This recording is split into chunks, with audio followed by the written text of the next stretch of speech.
자, 주식 레시피 시간입니다. 지금 우리가 공시에 대해서 하고 있는데 뭐 했었어요?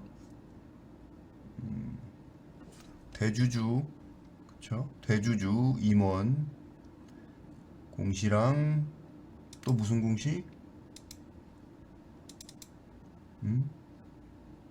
대량 보유, 그쵸? 대량 보유 보고서랑 그 다음에 임원 또는 주요 주주, 앞으로 줄여서 임원 등이라고 할게요.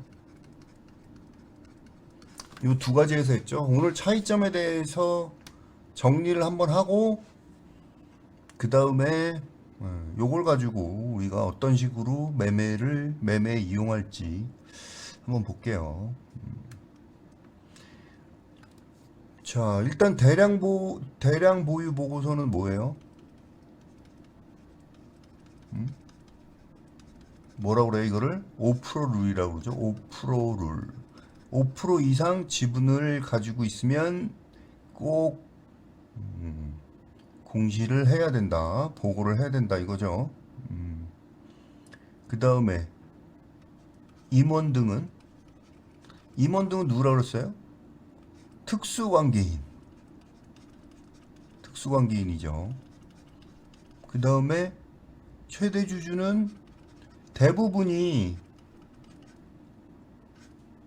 요거는 대주주와 관련 있죠. 대주주의 뭐 식구들이라든지 또는 친인척일 가능성이 많죠. 그래서 요거 두 개는 1%만 변경돼도 해야 되죠. 공시를. 자, 근데 여러분들이 아셔야 될 게 뭐가 있냐면 요걸 언제 공시하느냐에 따라서가 아니고 그걸 알아둬야 된다 그랬죠. 얘는 뭐예요?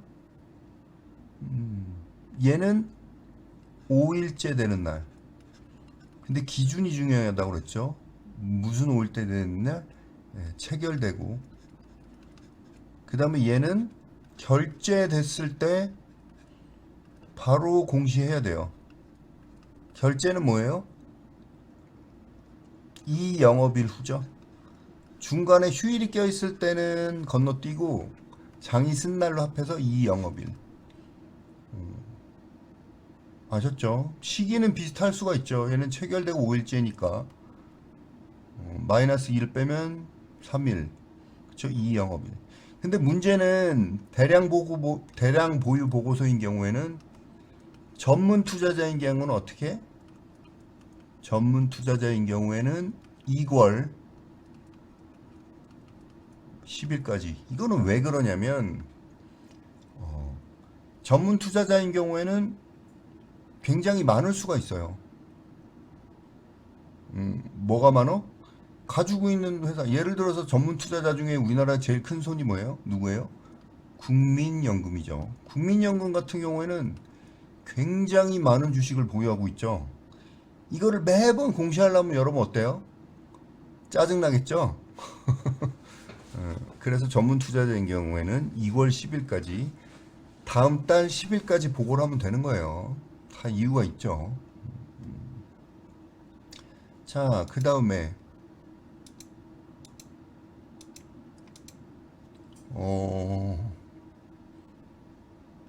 자, 우리가 요거 종목을 발굴을 해서 수익을 내거나 아니면 내가 가지고 있는 종목에 뭐가 변경되는지 공시를 봐야 된다고 그랬죠. 자, 5% 룰인 경우 한번 우리가 볼게요.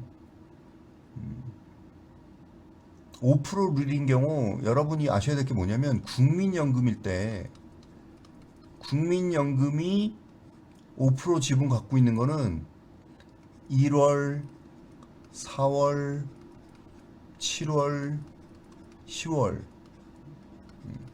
1년에 4번 보고를 해요, 얘네가. 이건 꼭 알아두세요. 그래서 국민연금이 가지고 있는 거를 기관들도 그렇고 전문 투자자들도 그렇고 파악을 하려면 1월, 4월, 7월, 10월 이렇게 4번 보고하는 거를 딱 봐요. 그래서 여기서 중요한 거 잘 들으세요. 국민연금이 사기 시작한 종목 목은 어떻게 해야 돼요? 우리가 매수하면 되겠죠. 저 중장기로.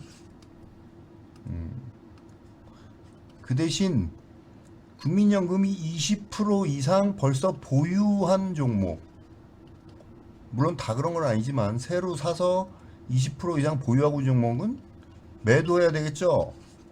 국민연금도 수익을 내니까 팔 거 아니에요. 그렇죠? 그럼 20%라고 딱 정해진 건 아니지만 보유량이 있을 거 아니에요. 그렇죠? 이해되시죠? 새로 국민연금이 1월, 4월, 7월, 10일 날, 10월 며칠 날? 10일 날 보고하겠죠. 1월 10일, 4월 10일, 7월 10일, 10월 10일 날 1년에 4번 보고하는데 이럴 때 사기 시작한 종목은 따라 들어갈 수 있는 거죠. 그리고 20% 이상 또는 많이 보유해가지고 팔기 시작한 종목은 어떻게? 팔아야 되는 거겠죠. 아시겠죠? 무슨 말인지. 요렇게 활용을 할 수가 있어요. 그리고 꼭 국민연금 아니더라도 요런 경우가 있어요. 자, 그 다음에 경영권 5% 룰에서 우리가 또 봐야 될 게 뭐냐면 경영권 분쟁 이슈라는 게 있어요. 경영권 분쟁. 왜 경영권 분쟁이 일어나요? 어떤 회사를 경영 목적으로 우리가 참여 목적을 봤죠. 참여 목적에서 경영 참여 목적으로 들어오면 수상한 거죠. 옛날에 보면은 NC 소프트 주식을 여러분들 기억나는지 모르겠는데 넥슨이라는 회사에서 경영 참여 목적으로 지분을 인수한 적이 있어요. 이때 주식이 엄청 올라갔거든요. 여기 보시면 2015년이니까 NC 소프트 2015년 좀 크게 해서 보도록 할게요.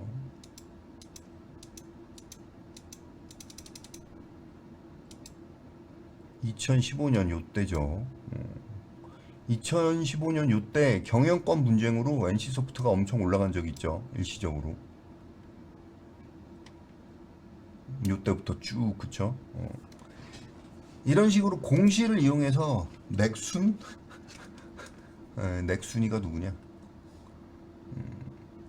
공시를 이용해서 여러분들이 이런 것도 볼 수가 있어요. 그러니까 보면 어떤 회사가 보통 보면은 같은 같은 업종에 있는 회사가 주로 다른 회사의 지분을 5% 이상 산다고 했을 때는 유심히 봐야 돼요. 차트의 움직임을. 아셨죠? 경영권 분쟁. 최근에도 뭐가 있었는데. 자, 그 다음에 또 하나가 뭐냐면 최대 주주 담보. 이런 경우에는 바로 빠져나와야 돼요. 바로. 이런 경우에는 공시에 뭐라고 되어 있냐면 근저당권. 보고서명에는 없지. 보고서명에는 제가 아직 찾아보지는 못했는데 이런 경우에 뭐냐면 공시에 근저당권 설정이라고 있어요. 요거는 이제 담보대출이랑 똑같은 거죠. 어떤 회사의 주식을 담보로 제공하고 자기 주식일 수도 있고 자기가 가지고 있는 남의 주식일 수도 있어요. 대출을 받은 경우 보면 공시에 보면 근저당권 설정이라고 돼 있어요. 5% 룰에서 5% 이상 가지고 있던 사람이 지분이 줄거나 이런 경우 무슨 말인지 아시겠죠? 이런 경우는 어떻게 해야 돼요? 도망가야 되죠. 도망가야 돼요. 이런 경우는. 아시겠죠? 그래서 정리를 하면 5%를 이용한 팁을 드리는 거예요. 첫 번째, 국민연금은 1년에 4번 보고하는데 이때 새로 사기 시작한 종목은 매수를 하면 올라가겠죠. 두 번째, 경영권 분쟁이 있을 수 있어요. 동종 업종에 있는 어떤 회사가 다른 회사의 지분을 인수했을 때, 그렇죠? 주가가 이렇게 올라가는 경우가 있죠. 다음 세 번째, 요거는 도망가야 되는 경우죠. 최대 주주가 최대 주주 또는 어쨌든 5% 이상 지분을 갖고 있는 어떤 회사가 그 회사의 주식을 가지고 담보대출을 받았을 때 여기 보면은 근저당권 설정이라고 공시에 나오거든요.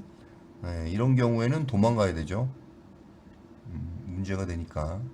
일단 이렇게 크게 세 가지를 하고 다음 시간에는 이제 내일은 임원인 경우, 임원이나 주요 주주인 경우 우리가 그 공시를 이용해서 수익을 내거나 조심해야 될 경우에 대해서 한번 알아보도록 할게요. 네, 오늘은 여기까지 할게요. 수고하셨습니다.